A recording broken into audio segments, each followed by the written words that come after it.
বাংলার আনাচে কানাচে খুঁজে ফিরছি আমাদের দশভুজাদের, আর তাই আমরা এখন হাজির ইতিহাসের সেই দেশে যার নাম মুর্শিদাবাদ, আলীবর্দী আর সিরাজের মুর্শিদাবাদ। কোন দশভুজাকে খুঁজে পাবো আমরা এখানে, চলুন দেখি।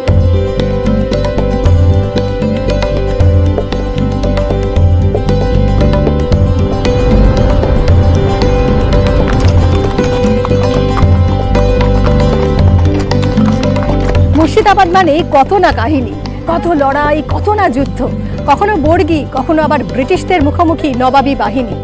তবে আজ রাজা বা নবাব নয়, আমাদের এই কাহিনী একা এক মেয়ের লড়াইয়ের গল্প বলে, যে নিজের হাতে মোড় ঘুরিয়ে দিয়েছে তার জীবনের। একা এই লড়াইটা এখনো লড়ছে সে, জুলেখা। জুলেখা খাতুন আমাদের দশভুজা। জুলেখা যে স্বপ্ন দেখেছিল তাতে তো কোনো আতিশয্য ছিল না। আমার আপনার মতো পড়াশোনা করে মাথা উঁচু করে সমাজের প্রতিষ্ঠা পেতে চেয়েছিল। তাতে বাদ সাধলো কে?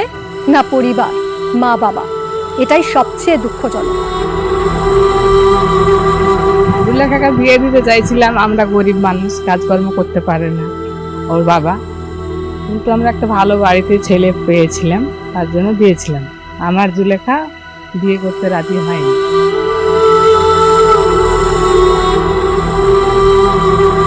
পড়াশোনা করতে চাই, নিজের পায়ে দাঁড়াতে চাই, এই জুলেখার একটা আছে, নিজের পায়ে দাঁড়াবো, বাবা মাকে আমি দেখবো, ওর মানে খুব ভবিষ্যৎ নিজে করবো। আমার ভাই নাই, আমরা দুটো বোন, তাই বললে ও মানে নিজের পায়ে দাঁড়াতে চাই।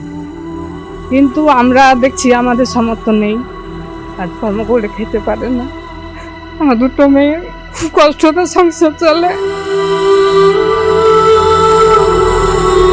এখন যে বাবা মায়েরা তাদের মেয়েদের ছোটবেলায় বিয়ে দিয়ে দিতে চান, তাদের জন্য কি বলবেন? যে বিয়ে দেবেন নাকি না পড়াশোনা করতে দেবেন নিজের পায়ে? পড়াশোনা যাতে করে, নিজের ভবিষ্যৎ ভালোভাবে চলে, সেটাই সবাই চাইছে। আরও সবকে 5 জনকে বুঝাবো যে ছোট ছেলে থেকে আর বিয়ে দিও না, একটু নিজের পায়ে দাঁড়াতে দাও, পড়াশোনা করতে দাও, 18 বছর নিচে যেন বিয়ে না দিও।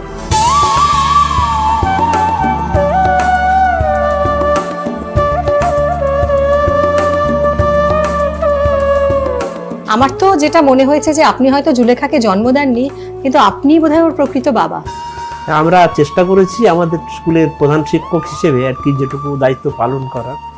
কি হয়েছিল একটু সেই দিনগুলোর কথা যদি বলেন। ও তখন 2016 সাল, ও হঠাৎ করে ক্লাস টিচারকে বলে যে স্যার এরকম বাড়িতে বিয়ে দিয়ে দিচ্ছে আমাদের। আর তার আগেও মাঝে সাঝে স্কুলে এরকম আসতো, এসে হয়তো দেখা করতো, তখন ছিল ছোট্ট, একটু নাদুস কুদুস চেহারা, একটু মনে পড়ে বেশ।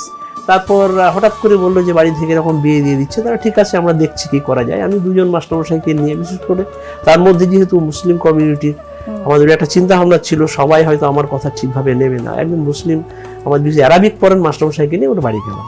শেষমেশ দেখলাম যে উপায় নেই, বিডিও সাহেবের সাথে যোগাযোগ করলাম যে স্যার আপনি একটা মাসিক একটা কিছু অনারিয়াম ব্যবস্থা করুন, আমি 2টো মেয়ের খোঁজ করছি, একটা রাত্রে থাকবে, একটা দিনে থাকবে।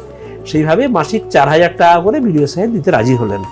আমরা 2টো মেয়েকে দিন এবং রাতে একটা ডিউটি করে ওকে বায়োলজি ল্যাবে রাখলাম।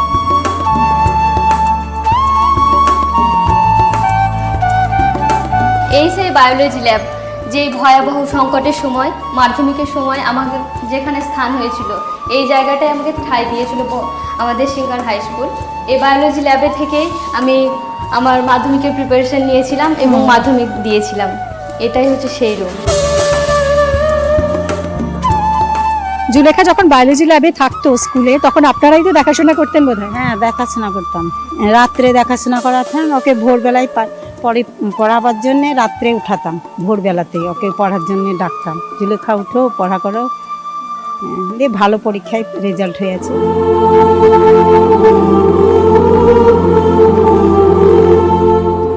স্যার যদি না থাকতেন সেদিন, হয়তো মানে আমি ভেবেছিলাম যদি আমার পাশে কাউকে না পাই এরকম আমার পাশে দাঁড়ানো, হয়তো স্কুল দাঁড়িয়েছিল সেই। আর যদি না দাঁড়াতো আমি ভেবে নিয়েছিলাম যে আমি আর এই পৃথিবীতেও আমি থাকতে চাই না। যদি আমার পড়াশোনাটা আমি তখন যদি না করতে পাই, তাহলে আমি পৃথিবীতেও আমি থাকতে চাই না, এরকম ডিসিশন আমি তখন নিয়েছিলাম।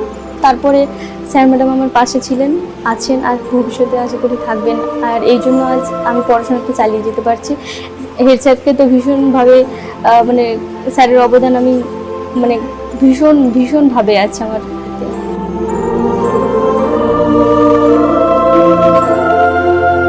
এই মালদা মুর্শিদাবাদ জেলা বলুন, এই লড়াইটা না বহু মেয়েরই।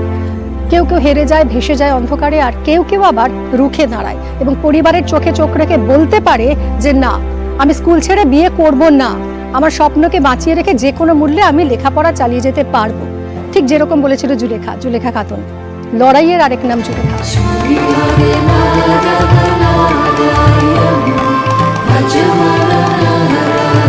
জুলেখা, সব মেয়েরাই তাদের নিজেদের মতো করে লড়াই করে। কেউ হয়তো পারে, যেরকম তুমি পেরেছো, আবার কেউ পারে না, হেরে যায়। তাদের জন্য তুমি কি বলবে, তোমার কি মেসেজ হবে? তাদের উদ্দেশ্যে আমি এই কথাটাই বলতে চাই, আমাদের জীবন তো শুধু লড়াইয়ের, কিন্তু সেই লড়াইটা যাতে ভালো ভাবে হয়, ভালো রাস্তায়, ভালো ওয়েতে হয়। আমি চাইবো তারা যাতে নিজেদের মতো করে ভালোভাবে এই ডিসিশনটা নেয় যে তারা স্বাবলম্বী হবে এবং নিজে ভালোভাবে প্রতিষ্ঠিত হয়ে এবং আরও সমাজের মানুষগুলো সবাইকে দেখতে পারবে।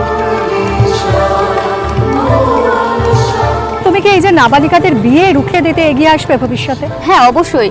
আমি যেমন সবাই তো আমাদের জীবনটাই লড়াইয়ের, আমার হয়তো লড়াইটা একটু অন্যরকম, সবাই তো আমাদের জীবনের লড়াই সেগুলো থাকেই।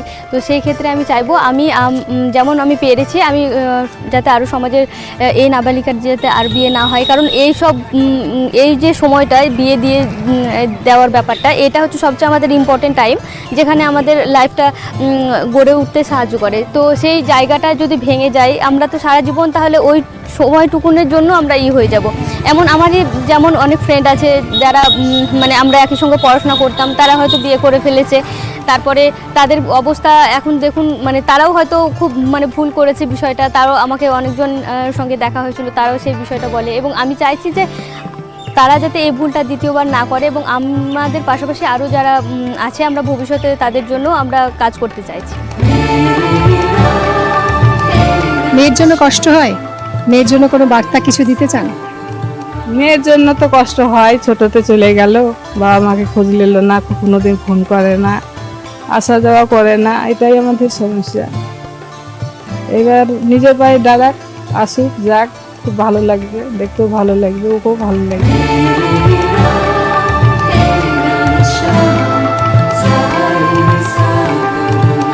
মায়ের কথা মনে পড়ে?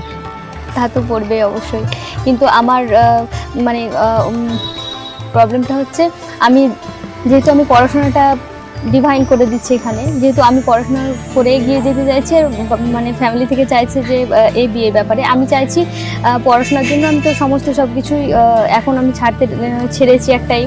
একদিন তো তুমি আরো অনেক বড় হবে নিশ্চয়ই, নিজের পায়ে দাঁড়াবে, তো সেই দিনকে বাড়িতে ফিরে যাবে বা এরকম কোনো কিছু ভাবনা চিন্তা আছে তোমার? আমি পড়াশোনা করব এবং ভবিষ্যতে নিজের পায়ে দাঁড়িয়ে আমার যে ডিউটি কর্তব্য যেগুলো আমার আছে যে বাবা মায়ের প্রতি, আমি অবশ্যই ওনাদেরকে দেখতে চাই। আমি নিজের মতো করে আমি পড়াশোনা করব, আমি নিজের দাঁড়িয়ে পড়াশোনা করে নিজের পায়ে দাঁড়িয়ে চাকরি বাকরি করে তারপরে আমি ওনাদেরকে দেখতে চাই।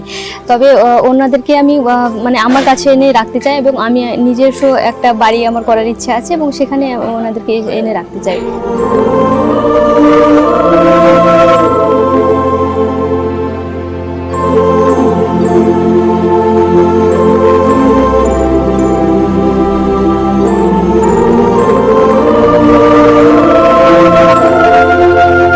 আমার গল্প ফুরলো, কিন্তু তা বলে নোটে গাছটি কিন্তু মুড়লো না। জুলেখার স্বপ্ন দেখার সবে তো শুরু, একদিন ওর লড়াই শেষ হবে। ঠিক যেমন অনেক ঝড়, অনেক বাধা বিপত্তি পেরিয়ে জাহাজ প্রবেশ করে বন্দরে। জুলেখাকে অনেক শুভেচ্ছা। অন্ধকার আর অশিক্ষার অসুর মাথা নত করেছে যার সামনে। জুলেখা, এগিয়ে চলো।